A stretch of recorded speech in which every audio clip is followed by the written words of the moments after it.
چلو وہاں چلتے ہیں۔ اور اس کے ساتھ ہی ایک چمکتی ہوئی روشنی نے انہیں گھیر لیا اور وہ ایک جادوئی دنیا میں چلے گئے، جادو کے جنگل میں آمد۔ جب روشنی ختم ہوئی تو دوستوں نے خود کو ایک دلکش جنگل کے بیچ میں پایا جہاں ہر چیز جادو سے چمک رہی تھی۔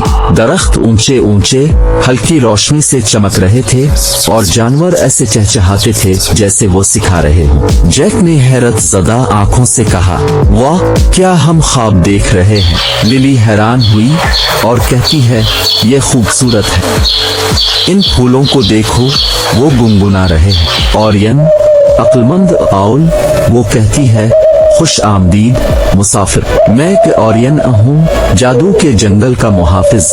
ہماری ضرورت کے وقت ہماری مدد کے لیے آپ کو جادوئی بیگ کے ذریعے منتخب کیا گیا ہے۔